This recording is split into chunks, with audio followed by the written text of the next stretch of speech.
Welcome to You and Your Money. Today's episode features Lizel Langevin, Managing Partner Advisory at WHZ Strategic Wealth Advisors. Now, today's topic is the business owner's mid-year gut check. I think a lot of business owners listening probably know exactly what that means.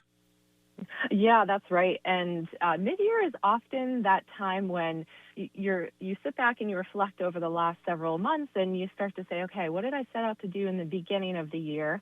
And then you start to ask yourself, where am I at this point in the year? And are margins holding up?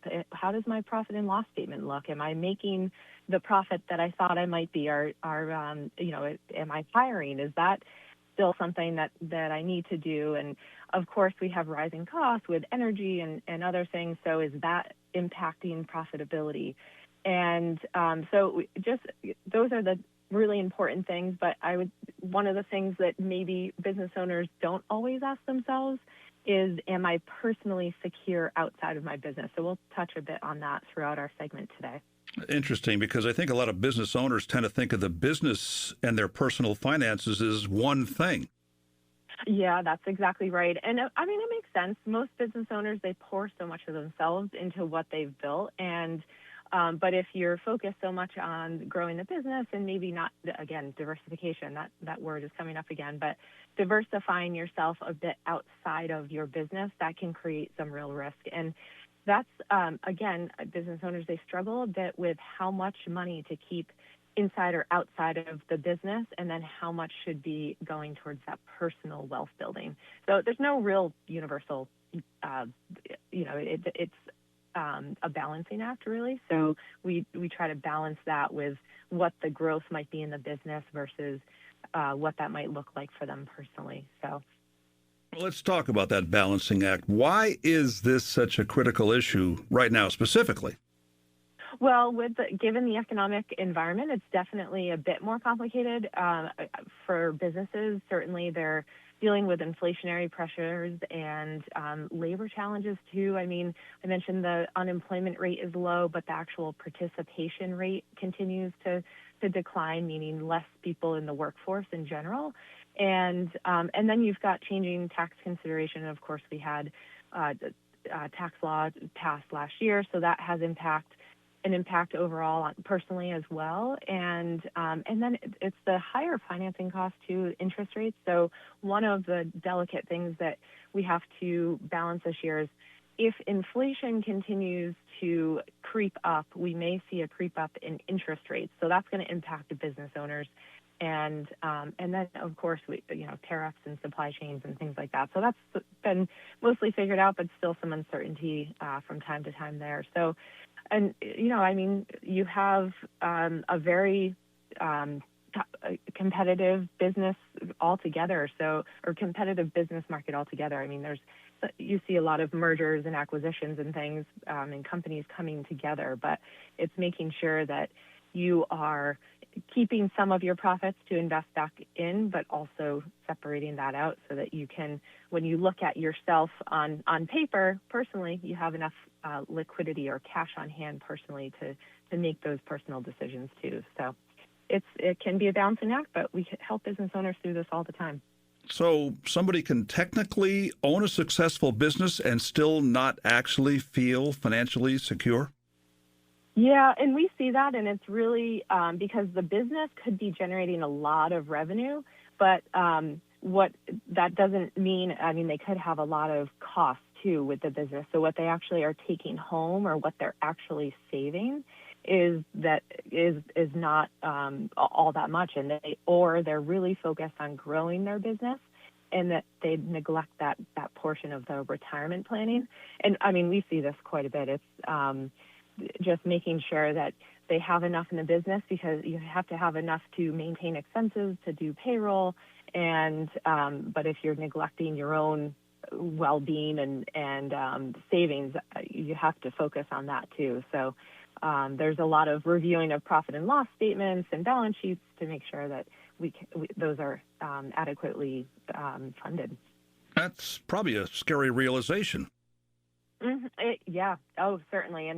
And business owners, they might also overestimate what their business is worth. And that's something that we, especially for business owners that are aging or getting closer to that retirement date, it's making sure that they have had a chance to actually get what the business value is, whether that's from an accountant or some other business that is valuing their company.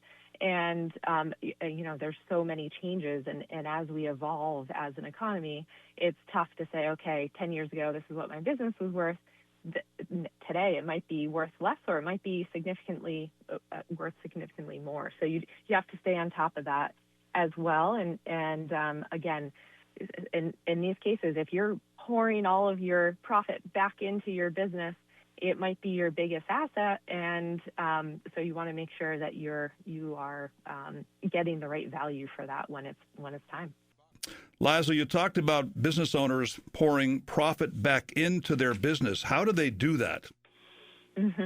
Yeah, well, so we talked about pouring profit back in, and from all of their revenue, but also to separate it and to put some of that money into their own personal bucket. So when we talk with business owners, we think about them building wealth in two buckets. One is their business and building that strategically. And then number two is extracting and taking some of that wealth out of the business to build your own personal financial security beyond the business. So again, that diversification, it creates resilience in times of downturns. And so it is longer term, healthier for both business owners and them personally. Does that feel counterintuitive for entrepreneurs because their instinct is usually to reinvest everything? Yes, it does. And exactly. I mean, they're naturally optimistic. And so what makes them so successful is that they are doing, and they're trying to grow as much as possible. They're seeing opportunity. And so what we have talked about with business owners is establishing what you might call like a personal wealth floor. And what that is basically just saying, okay, this minimum amount of money that consistently will go towards personal savings. And I'll give you an example. I had some real estate investors that were pretty heavily in the real estate business, and they had 90 to 95% of their wealth tied up in real estate assets.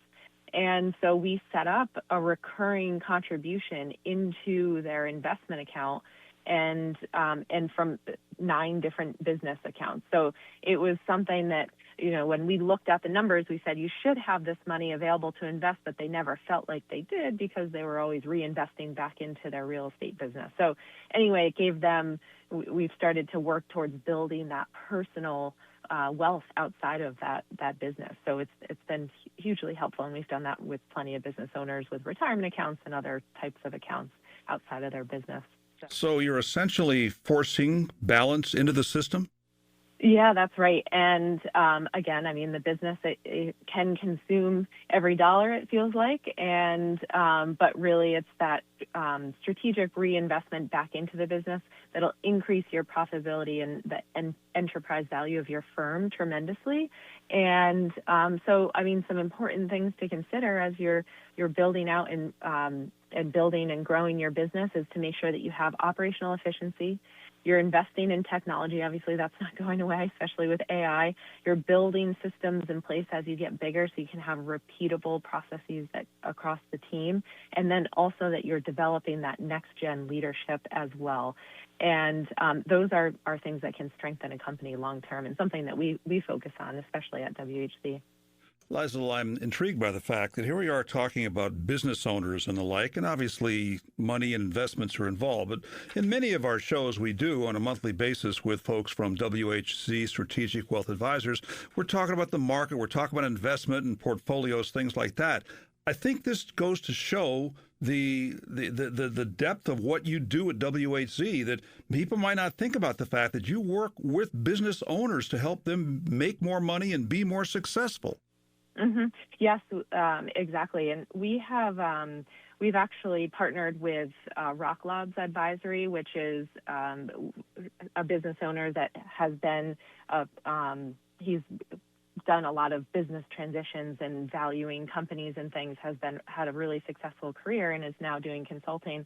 But we've partnered with him to help him build the businesses for our clients and help them to realize how they could get greater value out of their business. So, I mean, there's partnerships like that help on that side as well. So it's a full, comprehensive review of all parts of business ownership and building that personal wealth. So it's really neat to see. What are some of the signs that a business owner might need a mid-year reset? Yeah, well, there's a few of them. And first, it's if you haven't reviewed your numbers carefully over the last several months. So, I mean, typically we recommend doing a monthly financial check-in. So how is profit and loss? What's the balance sheet look like? And, sometimes it might be a little bit repetitive. It's like, okay, we're on budget with these numbers. Profit looks good. But it's oftentimes we're finding that the business owner is so focused on working in the business that they don't work on the business. So it's like taking a step back and saying, what do the numbers look like, and are we on track? And then second, if you don't know or if you don't have a sense for how dependent your personal lifestyle is on your business performance, it might take a second to realize, okay, what am I charging against the business that I would need personally? So that's a really important number to know as well. And then also third, having a clear succession and exit strategy. And that's something I mentioned, that business owner that has that advisory consulting practice, he can help to set that succession or exit strategy. And so that is something that we'll talk about here in a second, but very important. And then just making sure that stress levels are, if they're consistently high, you might feel a bit stuck and despite that outward business success. So just making sure that you take a step back and reassess. Well, and speaking of succession planning, let's talk about that for a minute, because I know many owners avoid that conversation. They do, and it's hard. I mean, you've built up this great business. Are you going to give it to family? Are you going to give it to the employees? I mean, what feels right? And it can feel very overwhelming. But sitting down to think about who might take over the business, or maybe you're selling it to again, somebody who's outside or a private equity firm or something. But there's so many different options, and the question is whether that transition happens intentionally, so on your own terms, or reactively because there's some health or some other issue that's gone on. So the earlier the planning begins, obviously the more flexibility a business owner may have, but you just want to be sure you're structuring it the right way, and that you get what you want, and that you make sure that you do that the earlier the better. And even if you're not planning to sell or do or have any succession plan in the real near term, it's still a good conversation to have. Does personal financial planning tie directly to that conversation as well? It does. Yeah, exactly. So, I mean, if you're doing business planning and personal financial planning, they have to exist together. And that's because they need to know, again, what is the lifestyle I'm trying to support. So as a business owner, you're probably charging a lot of expenses against the business, like cell phone, car, those types of things. And then if you're no longer in the business, it's like, okay, well, what income and lifestyle do I need to try to support? So you need to know how much you're actually spending so you can put it against a financial plan and say, do I need to save more, increase my business value, try to get more out of the sale if I'm doing a succession? And then it's figuring out what's the retirement income stream after that business sale. And so you just want to make sure that you have a realistic view of what your retirement will look like. Again, knowing the value of your company, how much you have in personal assets outside, and how that'll support your income in retirement. So very essential. Liza Langevin from WHZ Strategic Wealth Advisors talking about a business owner's mid-year gut check. One thing I notice when talking with business owners is that many of them carry an enormous amount of pressure silently. Yeah, no, that's true. I mean, the higher up you go, or as a business owner, you might feel a little bit lonely because you have employees relying on you, family, customers, and clients relying on you, and especially during back during the pandemic, I mean, a lot of business owners felt a lot of stress and, because there was so much uncertainty across the globe. So that's why having a close, trusted advisory team matters so much, because we can help you manage, okay, so you've got the business risk, we know what you're generating in revenue, and by the way, we're building your personal wealth outside of the business as well, and we can help to coordinate things like tax strategy, of course, retirement planning, risk management, making sure you're taking on the right amount of risk, and business planning as well. So these are all things that we can help build together and maybe take some of that stress away. Do emotions lead to poor decisions also? It can, and so I mean, this is true in any personal or business, but for business owners, it mostly comes down to if they're feeling they have a lot of high emotions, they could make a decision to stop growing their business, or they're feeling the pressure of making up for uncertainty and trying to grow the business too quickly and doubling down. So anyway, having that disciplined, thoughtful, measured decision making is really what's going to drive longer term success and mitigate that short term volatility or excitement or fear that you might be feeling. Liesl, for somebody listening now who owns a business and realizes they probably do need this kind of mid-year checkup, where should they begin? Well, I mean, they could start by reaching out to us, of course, and but it really comes down to getting yourself in order, making sure you're reviewing financial statements, whether that's a P&L, that's your balance sheet, what's your debt, do you have any debt on the business? And then also, in addition to business, reviewing your personal balance sheet as well and what's outside of your business. And then, of course, the knowing what your tax exposure might be through, you've paid them through halfway through the year, but then we've got the rest of the year, and are you on track? And so, again, it's just building the two, and we can help with that, whether it's working on your business or working on your personal finances. So those are not exactly the same, and there's different strategies that go behind each of them, but one that should be looked at together. That's such an important distinction. It is. And again, just building a successful business is an incredible accomplishment, and you've put so much blood, sweat, and tears into it. And so ultimately, we want that to support your life, your family values, in your future. And that's something that we, again, focus on and really enjoy doing. It can be really fun because each business is so different. So that thoughtful planning can really help for longer-term success, which is really cool to see. Liesl, I'm looking at some letters after your name here, CFP and CDFA. What do those mean, and how do they help you do a better job as a managing partner at WHZ?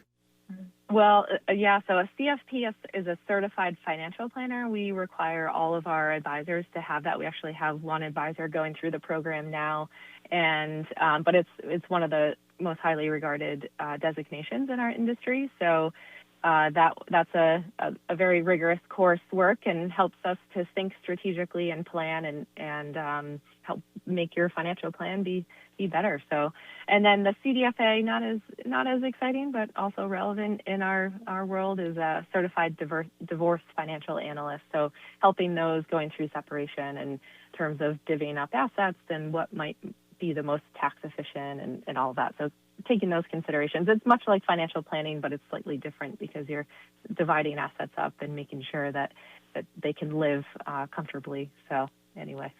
And Liesl, also one of three folks from WHZ Strategic Wealth Advisors who have been all named to the 2026 Forbes Shook Best in State Wealth Advisors for Connecticut. Liesl, among just 58 women advisors, recognized with the top women distinction statewide, and remains the only advisor from Windham and Tolland counties to receive it. She's one of three WHZ advisors named to the Best in State list, and the others are our longtime friend Jim Zahansky and also Lawrence Hale. But obviously a nice honor for you, Liesl, and maybe give a thought or two about that award, that recognition, and what that means to you. Yeah, I mean, we're all very honored. Of course, it's a team effort, and while Jim, Lawrence, and I were recognized, our team is behind a lot of the work that, or all of the work that we do, and so it's a really great honor and recognition, and we're it's, again, they're checking to make sure you've got a good clear background check, that they look at your assets under management, how you're working with clients. So very cool award, and we're really excited about it. For more information regarding wealth management and customized financial planning with WHZ Strategic Wealth Advisors, please visit WHZwealth.com. WHZ Strategic Wealth Advisors offer securities and advisory services through Commonwealth Financial Network, member FINRA SIPC, a registered investment advisor.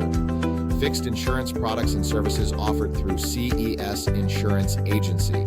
They practice at 697 Pomfret Street, Pomfret Center, Connecticut 06259, and 392A Merrow Road, Tolland, Connecticut 06084.